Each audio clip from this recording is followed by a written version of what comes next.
The Snake Fighter game. It's like central to this film. That's not a real game, is it? No, it is not actually a real game. Eric Stroppel, my co-producer, co-writer, he came up with the concept for Snake Fighter, and then we kind of worked on it a little bit together. And I hired a local pixel art animator who does some proof of concepts for companies, and then also a local sound designer to do basically like a mock-up of a fake 2D brawler that kind of fits in that like Streets of Rage, Turtles in Time vein. And then for creating like the box art and that kind of stuff, is that something you had to take care of as well? Yeah, actually, that is something that I wound up designing. I had a prop designer in town here actually print out the wraparound for the box and actually like make the labels for the cart. But I did all that layout work. Yeah, I consider myself an enthusiast, and I used to make box art for like Dreamcast games and other stuff that I'd released to the community. So yeah, it's something that I have a history with, and it's something I really love doing. So in the film, you've got, your comedic moments, but then you've also got like this darkness that goes on as the one character kind of descends and, he grows his beard. Is there any inspiration from your own lives or friendships you've had? I never really had any sort of like catastrophic mental health crises quite like that. But, as someone who's a member of the gaming community, which can be a bit of a dark place. I mean, mental health is just something that's sort of tied with people who feel like they're on the outside and might feel a bit like loners. And I think gaming, because it can be a bit of an insular hobby, brings people in who are maybe going through some stuff. And I think like one of the conversations that we're starting to have in gaming is sort of how it can address the therapeutic and social needs that people just aren't having met in other ways.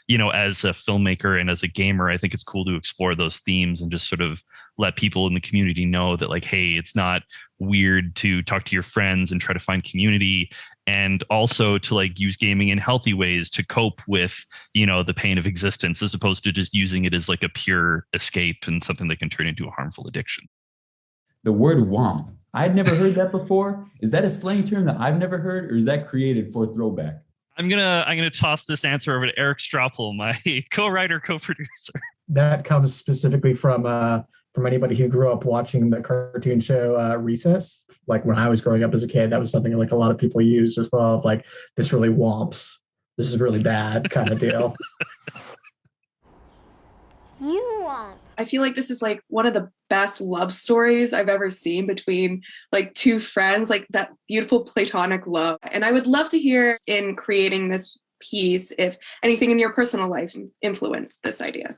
Obviously, I think both Eric and I were drawing a lot of inspiration from our experiences growing up with video games and how it was a great way to bond with friends. And just like, I think everybody has those like sun-drenched memories of playing GoldenEye, like over the summer break or something, and just like how much that stuck with us. And I think that as we got older, it's just sort of harder to like hang out and be in a space with your friends where there's not like a clearly defined schedule of things you must accomplish, and just like that playful sense of joy and how important it is to keep that alive. A number of my stronger experiences playing video games were enhanced by like a cooperative element to them, like Halo or Metal Slug 3, because I had a lot of time playing with a friend. I think that was a really strong influence on my thoughts and like where my relationships with those people have gone over time. And you still try to maintain that relationship, but other stuff gets in the way. You have such cool posters in this film and like such like awesome niche games. Where did you find these? And that's a great question. So one of my good friends, Cameron McGowan, who's also a filmmaker, he always would tell me that like one of the ways that he would judge a movie is like if they were like shooting a scene in a video store or if they were shooting a scene in a bookstore, he'd know what the filmmaker's tastes were by seeing like the specific books that were referenced in the background, or like the video games or the movies that were on like the Blockbuster shelf in the flashback scene or whatever.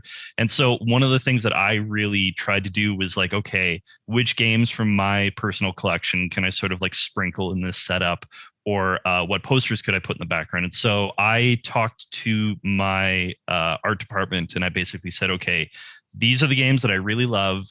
I want you guys to like go out on Google image search and I'll give you a budget. And I just want you to print like really beautiful, high quality posters from like all of these specific games. And so, yeah, it was a very intentional thing to just like sprinkle these little references like through the movie. Cause like I love games. I've got a huge collection, and it's just something that's like woven into the fabric of my existence. And so, yeah, I'm glad that people picked up on that.